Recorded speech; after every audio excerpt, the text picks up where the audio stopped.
Good morning everyone. I am Ramesh from Silver Hills Higher Secondary School and welcome to this virtual class. Today we are going to discuss questions in high school English textbook and even in a higher secondary English textbook we come across this grammar part, questions, and the same thing is very useful in our daily life. We will have to construct conversation, there we use questions. Okay, we have 5 types of sentences: assertive sentence, imperative sentence, interrogative sentence, exclamatory sentence, and optative sentence. The most prominent among these is interrogative sentence. Questions are interrogative sentences. There are 3 types of questions: WH questions, yes or no questions, and tag questions. Today we are going to see how to frame WH questions. And what is a WH question? First, let us discuss that. What is a WH question? A WH question is a question that begins with question word beginning with either W or H.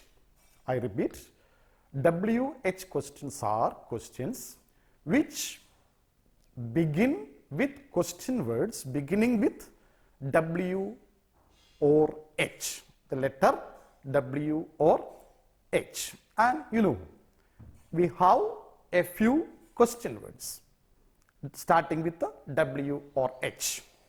WH questions. WH questions are questions which begin with question words starting with either the letter W or H. Now, let's see how to frame WH questions. To frame WH questions, we have to go through a few steps, and let us see what are the steps that we have to take before framing a WH question. So, see what is the first one. First one is question words. WH question words. Question words which begin with either W or H.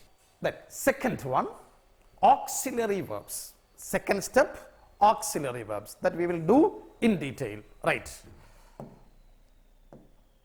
Third one is subject. Third step that we have to write is subject. Now, next one, after subject, you have to write verb or main verb. Then, next one, very important one, question mark. And before writing, putting the question mark, you can write if there is object or complement, whatever it is. You can include there and finish that question. So, let us once again examine how to frame a WH question. In order to frame a WH question, we have to pass through a few steps. First one, we have to write a question word. Second one, auxiliary verb. Third one, subject. And fourth one, main verb or verb. Then write what all things are there. Then you finally put the question mark. Okay. Now let us see what are the question words that we can use in WH questions. I told you in WH questions we are using question words starting with the W or H. Now, first let us see which are the question words with W, the letter W. Okay.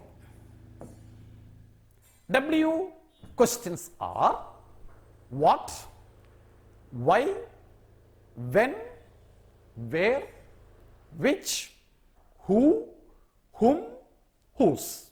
I repeat, what, why, when, where, which, who, whom, whose. And let us see, where do we use these question words? When we think about a thing, usually we use what? What do you want? I want an ice cream. Okay. Then why? Why denotes a reason. When we are thinking about a reason or when we are mentioning a reason, we are using the question word why. Then when, when, time. When we use time, we use the question word when. When did it happen? At 2 o'clock, at 1 o'clock, the time is given there. Okay. Where denotes place. Then which is a choice. Which color do you like? Which film do you like? And that film or this color. So in order to give the choice, we are using which. Then next to who, a person. When we think about a person, when we specially mention about a person, there we use who. Then whom, related to that person. Again one more is there, whose. Who, whom, whose. These cases we are using the person. When we talk about person, we are using these three things. Okay. Now next we can consider H questions. H questions are how many, how much, how long, how far, how often. Then you can use any adjective with the how. How old, how big, how small. There you will get a new question word. Okay, adjectives added with this how will give you another question word. Okay, now let us see why do we use this how. When do we use the question word how? When we think about a manner, using a manner, we consider the question word how. Then how many denotes number. Then how much is quantity. How much denotes quantity. How much did you pay?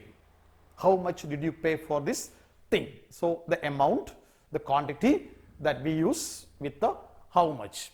How long duration. How long? He stayed in that house for 2 years. So how long you can use there, because that tells us about the duration. How far, how far tells you about distance. How far is the railway station? So we are telling the railway station is 5 kilometers away from here or 4 kilometers away from here. So that is how far. How often denotes frequency. How often does your mother go to temple? My mother goes to temple twice a week. That is the answer. So how often is used. So dear friends, H questions are how many, how much, how long, how far, how often. W questions are what, why, when, where, which, how, who, whom, whose. And first we write this question word, taking into consideration what answer we have there, then we write the question word. Now what is the second step? Let us examine the second step. Second, we have to use auxiliary verb.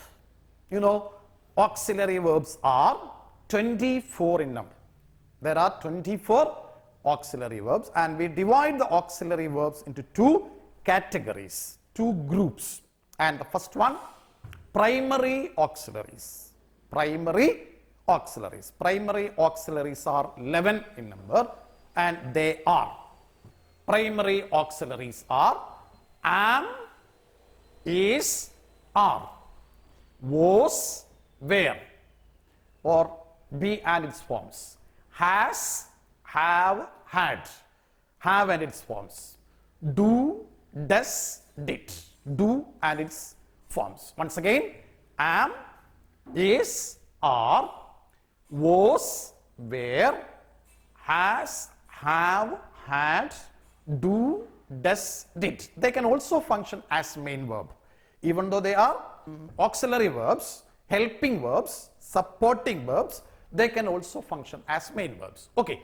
Then second one is modal auxiliaries. And you might have studied modal auxiliaries and their uses and all. Now consider here modal auxiliaries. See what are the modal auxiliaries. Will and its past would. Shall and its past should. Can and its past could.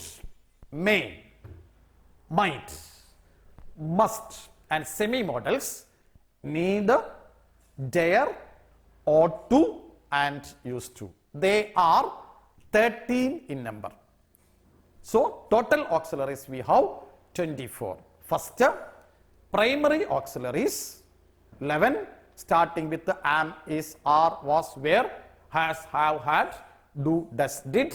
Then second category, modal auxiliaries will, would, shall, should, can, could, may, might, must, need, dare, ought to, used to. And this we have to write as second step. First step we write the question word. Second step we write the auxiliary verb. And considering whether it is past tense, present tense, and the situation also we have to consider when we write the auxiliary verb. Now third one is subject, that you know, there is no problem, and the subject will be given to that area, that question. You will get the subject and write the subject. And fourth one we have main verb.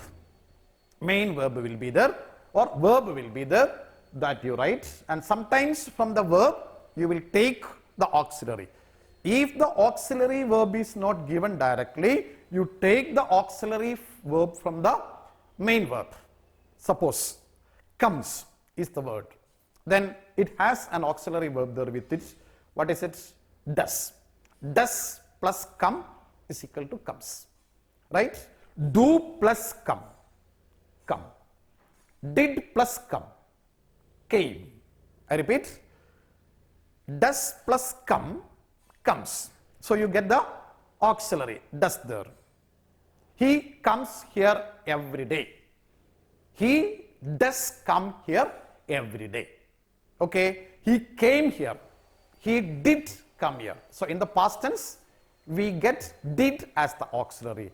If it is in the present tense, we get do as the auxiliary.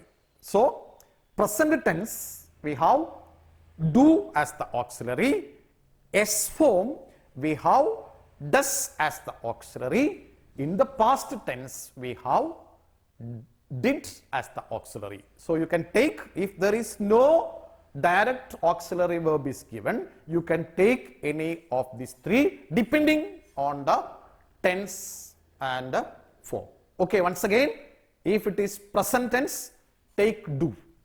If it is S form, you take does. If it is past tense, you take did. Okay, so this way you can take. If direct auxiliary is there, no problem. You can utilize that, or you can use that auxiliary verb. If auxiliary is not given, take any of these three auxiliaries, right? Okay, now next, as I told you, subject. After subject, we are moving to main verb, and sometimes from comes, you might have taken does as the auxiliary. There will be come. So write the verb, main verb, the remaining verb that you write, and you add what all things are left there.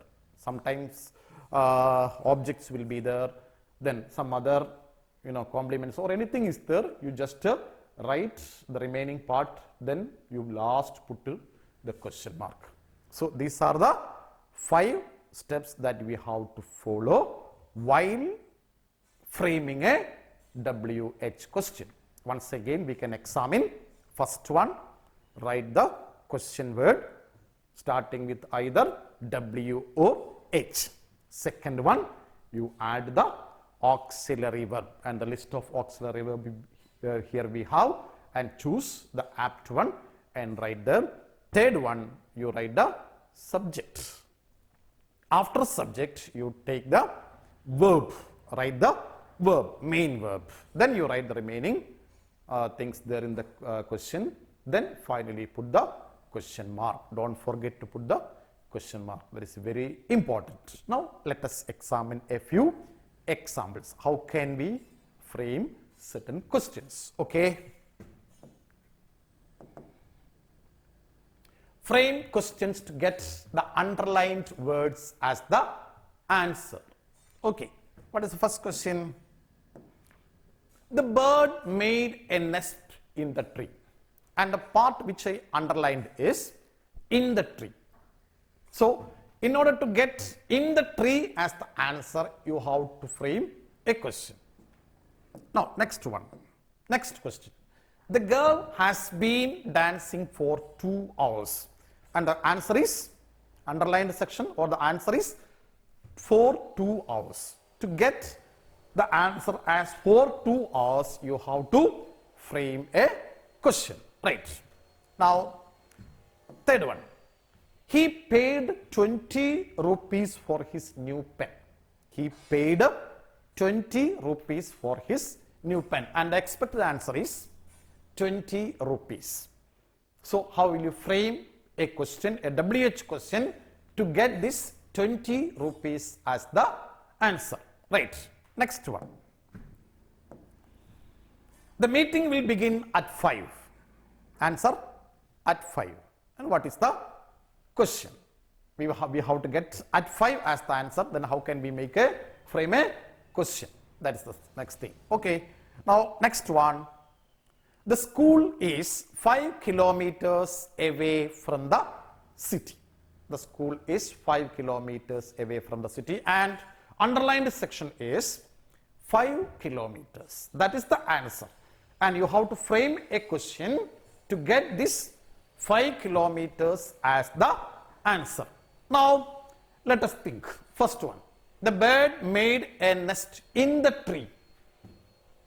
The bird made a nest in the tree. And first you have to use question word, in the tree. So, definitely the question word is where. Okay. Now, we write where. Then, next one, auxiliary. No direct auxiliary is given there. So, you have to take the main verb, made. There is one auxiliary, that is did, because it is in the past tense. The verb is in the past tense. You take the auxiliary did. So, where did. The second over, third one, subject, the bird.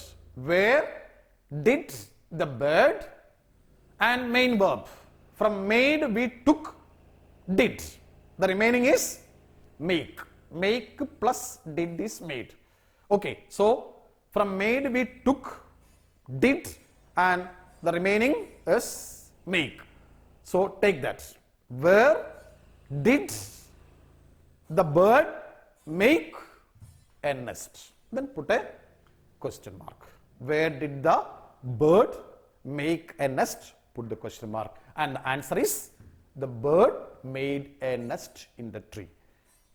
In the tree. And this is the way of constructing a dialogue also.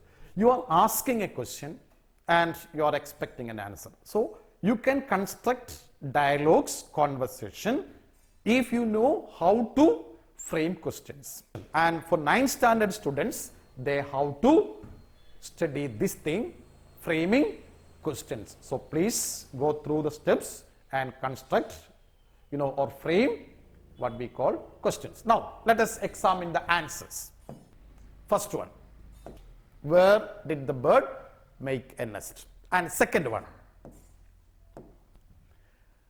how long has the girl been dancing? The question, the girl has been dancing for 2 hours. How long? It's a question word.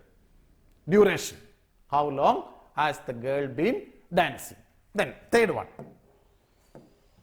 How much did he pay for his new pen? You remember the question? Underlined part. He paid 20 rupees for his new pen. Now, the question is, how much did he pay for his new pen? Now, next one. When will the meeting begin? The meeting begins or will begin. The meeting will begin at 5. When will the meeting begin? And the last one is, How far is the school from the city? The school is 5 kilometers away from the city. How far is the school from the city? So this is the way of constructing or framing WH question. Very useful, and you have certain activities based on this grammar section in 9th standard textbook, and this is useful in all other classes also. So practice this type of questions and construct as many or frame as many as questions possible. And when you are reading a paragraph in any textbook, try to frame questions like this and also jot down the answers. Then the comprehension of that passage will be very easy for you. This much for today. Thank you very much. One and all. Okay.